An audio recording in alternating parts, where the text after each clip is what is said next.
Hello student, good morning to all of you. आज पुनः हम लोग halo alkane and hello Erin chapter पढ़ने चल रहे हैं।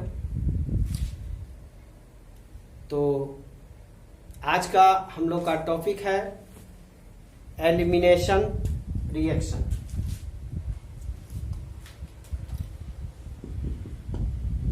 एलिमिनेशन रिएक्शन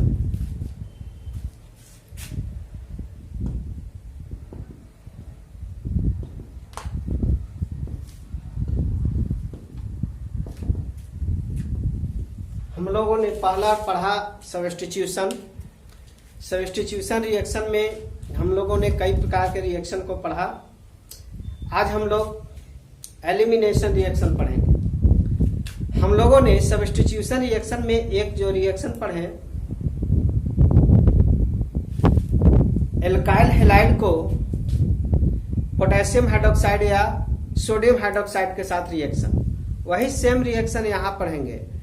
लेकिन वहां पे हम लोगों ने सब्स्टिट्यूशन पढ़ा और यहाँ पे हम लोगों ने एलिमिनेशन पढ़ा। बोलेंगे क्या सर आप भी मूर्ख बनाते हैं, एक ही रिएक्शन में सब्स्टिट्यूशन भी होगा और एलिमिनेशन भी कैसे होगा? देखिए कैसे होगा। तो वहां पे जो हम लोगों ने लिया था वो एक्वस पोटेशियम हाइड्रोक्साइड या सोडियम हाइड्रोक्साइड लिया था। एक्वस पोटेशियम हाइड्रोक्साइड या सोडियम हाइड्रोक्साइड को जब हम लोगों ने लिया एल्काइल हैलाइड के साथ और उसको हिट किया तो क्या बना, मेरा एल्कोहल प्राप्त हुआ था। वहां पे सब्स्टिट्यूशन रिएक्शन हम लोगों ने एल्काइल हैलाइड को जब KOH या NaOH के साथ हिट किए तो अगर यहां पे एक्वस लिए, एक्वस लिए तो यहां पे हम लोगों को अल्कोहल प्राप्त होगा। लेकिन यहीं पे एल्कोहलिक लेंगे तो यहां पे जो है एलिमिनेशन प्राप्त हो रहा है, हम लोगों को एल्कीन प्राप्त हो रहा है।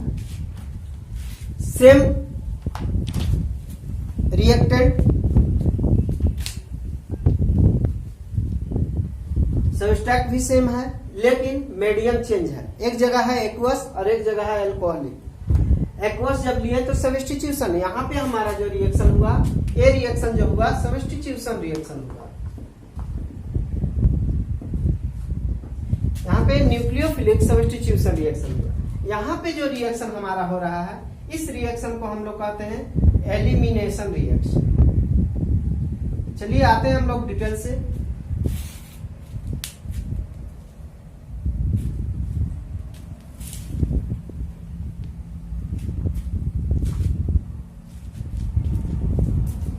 एलिमिनेशन कैसे हो रहा है इसको हम लोग देखते हैं।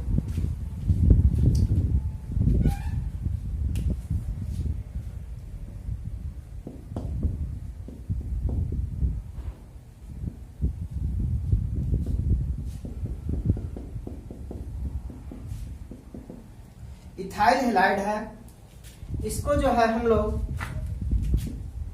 KOH या NaOH के साथ रिएक्शन करा। इस रिएक्शन को डिहाइड्रो हैलोजिनेशन रिएक्शन भी बोलते हैं। Dehydro halogenation, dehydro halogenation. यहाँ पे डी मीन्स होता है दो। कौन कौन निकल रहा है? एक हाइड्रो फॉर हाइड्रोजन और हैलोजन X। एक हाइड्रोजन निकल रहा है और एक हैलोजन निकल रहा है, इसलिए इसका नाम पड़ा है डिहाइड्रो हैलोजिनेशन। चलिए यहां पे हम लोग देखते हैं इसको क्या कर रहे हैं, हिट कर रहे हैं। जब इसको हिट कर रहे हैं तब यहां से मेरा हाइड्रोजन और हैलोजन बाहर होता है और हमारा बनाता है C डबल बॉन्ड एल्कीन और H2O और KX या NaX बना लेता है, ये चीज हमारा बना लेता है। देखिए इसमें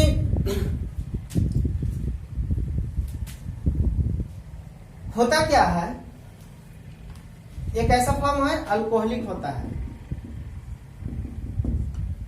जब ये NaOH अल्कोहलिक होता है, इथेनॉल डाल देते हैं इसमें, तब ये टूटता है Na प्लस और OH माइनस में, और ये जो OH माइनस होता है वो स्ट्रॉन्ग बेस होता है। ये क्या होता है? स्ट्रॉन्ग बेस होता है। और इस रिएक्शन को होने के लिए हमें कम से कम एक बीटा हाइड्रोजन उपस्थित होना चाहिए। ये स्ट्रॉन्ग बेस है। अब बीटा हाइड्रोजन किसको कहते हैं ये भी हम लोग देख लेते हैं। तो जिसपे फंक्शनल ग्रुप होता है, यस लिविंग ग्रुप जिसपे होता है, यहां लिविंग ग्रुप है, ये X क्या है? लिविंग ग्रुप है। इस लिविंग ग्रुप जिस कार्बन पे उपस्थित होता है उस कार्बन को अल्फा कार्बन कहते हैं। उस कार्बन को हम लोग क्या कहते हैं? अल्फा कार्बन कहते हैं। और इस अल्फा कार्बन के बगल वाले कार्बन को बीटा कार्बन कहते हैं। और बीटा कार्बन पे जो हाइड्रोजन उपस्थित है, इस हाइड्रोजन को हम लोग बीटा हाइड्रोजन कहते हैं। बीटा कार्बन पर उपस्थित हाइड्रोजन को बीटा हाइड्रोजन कहा जाता है। तो यानी कि डिहाइड्रोहैलोजिनेशन रिएक्शन होने के लिए हमें कम से कम एक बीटा हाइड्रोजन होना चाहिए। अगर बीटा हाइड्रोजन नहीं होगा तो डिहाइड्रोहैलोजिनेशन रिएक्शन नहीं होगा। तो हम लोगों ने देखा कि बीटा हाइड्रोजन किसको कहते हैं, यानी कि बीटा कार्बन पर उपस्थित हाइड्रोजन को बीटा हाइड्रोजन कहा जाता है। अब देखिए इसमें रिएक्शन होता कैसे है। तो ये देखिए, ये जो है स्ट्रॉन्ग बेस, और स्ट्रॉन्ग बेस जो है एलिमिनेशन रिएक्शन कराता है, क्योंकि ये बल्कि हो जाता है। यहां पे इथेनॉल है, इथेनॉल के कारण ये बल्कि ग्रुप हो जाता है। तो यहां पर क्या हम लोगों ने देख रहा है कि ये जो रिएक्शन है XH, यहां पे स्ट्रॉन्ग बेस यानी OH माइनस इस पे अटैक करता है, और अटैक करके यहां से अपने साथ हाइड्रोजन को ले भागता है, लेके भगा के ले जाता है। तो और ये जो बॉन्ड है, ये बॉन्ड यहां चला जाता है। तो यहां पे इलेक्ट्रॉन डेंसिटी अधिक होती है, तो ये हाइड्रोजन जो है इलेक्ट्रोनेगेटिव होता है, ये अपने तरफ इलेक्ट्रॉन को खींचता है। ये क्या करता है कि पूरा बॉन्ड के साथ बाहर हो जाता है, और हमारा जो प्रोडक्ट बनता है वो बन जाता है C double bond C, alkene बन जाता है। और ये जो H जो है प्रोटॉन OH के साथ मिल करके और वाटर बना लेता है, और हमारा लिविंग ग्रुप बाहर हो जाता है।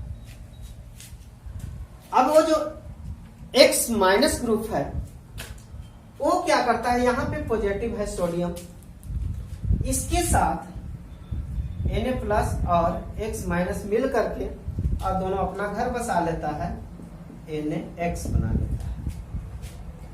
इस तरह से इसका मैकेनिज्म काम करता है।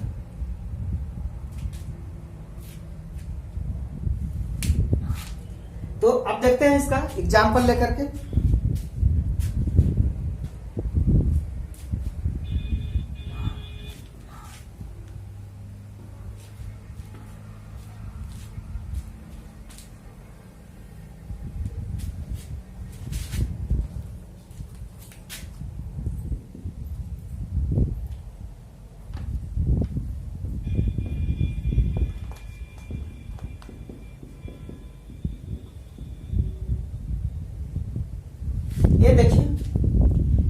हम लोगों ने KOH के साथ रिएक्शन कराया, ये एल्कोहलिक है। इसको क्या किया, हिट किया। हिट किया तो हमारा प्रोडक्ट जो बना वो बना C डबल बॉन्ड C, यानी एल्कीन बना, ethane plus H2O plus NH बना, ये बना। इसको हम लोग एथीन कहते हैं। ठीक है, अब देखिए यहां से ये तो ठीक है। अगर ऐसा है CH3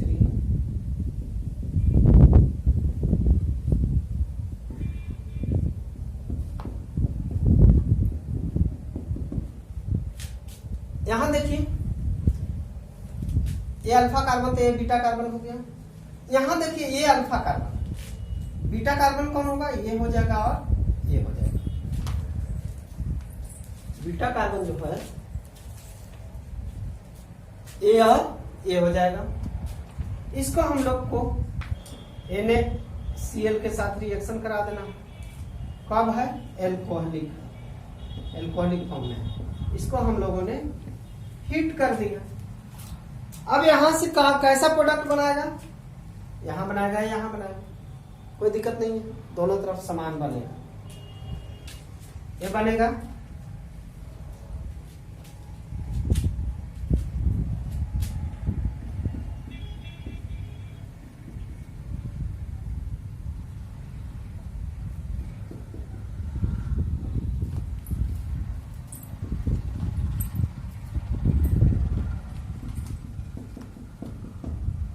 प्लस H2O बनेगा।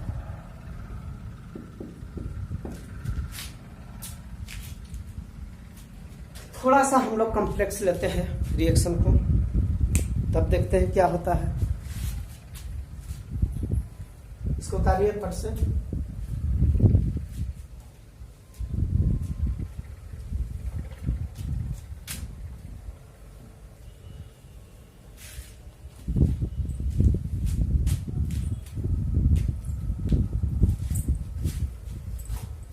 अब देखिए,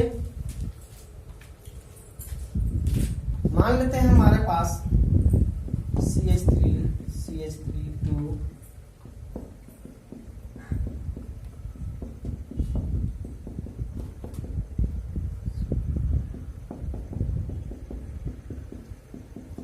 ये कंपाउंड है, ये हैलाइड है उपस्थित हमारे पास, और इसको रिएक्शन हम NaCl के साथ करा रहे हैं, हिट कर रहे हैं। हमारा चांस बनता है दो प्रोडक्ट बनने का। देखिए ये आपका अल्फा हार्ड कार्बन है, ये आपका बीटा कार्बन है, ये आपका बीटा कार्बन, यानी कि अल्फा कार्बन के बगल वाले कार्बन को बीटा कार्बन, तो इधर भी बगल में कार्बन है, इधर भी बगल में कार्बन, दोनों साइड इसका कार्बन है। तो इस कंडीशन में हमारा डबल बॉन्ड कहां बनेगा, यानी कि एल्कीन का फॉर्मेशन कहां होगा। हमारा दो चांस बनता है, एक बनता है CH3 C double bond C CH3 H, और एक बनता है मेरा, अगर यहां से हटाया,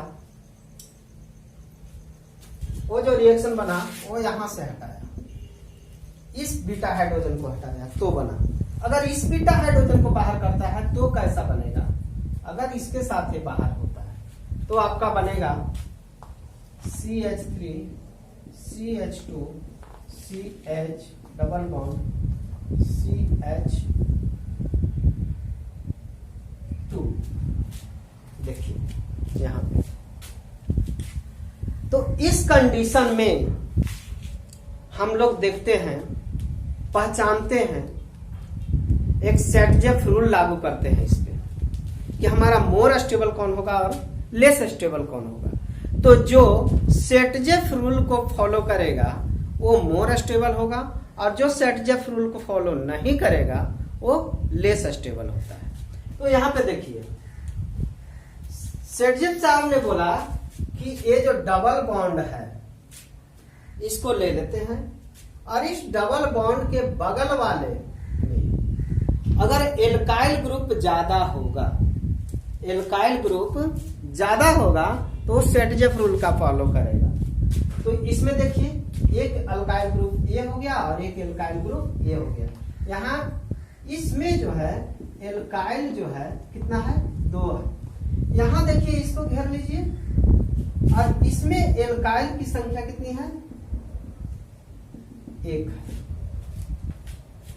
यानी कि जिसमें अधिक एल्काइल ग्रुप होगा वो सेटजेफ रूल को फॉलो करेगा और जिसमें कम एल्काइल ग्रुप होगा वो सेटजेफ रूल को फॉलो नहीं करेगा। तो यहाँ पे देखिए एल्काइल ग्रुप ज्यादा है, 2 एल्काइल ग्रुप है दोनों तरफ मिथाइल, इधर क्या है 1 एल्काइल ग्रुप है इथाइल ग्रुप है।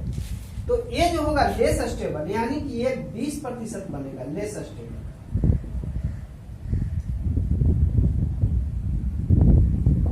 और ये जो है 80% लगभग बनेगा, ये मोर स्टेबल होता है। और जो मोर स्टेबल होता है वो सेटजेफ रूल का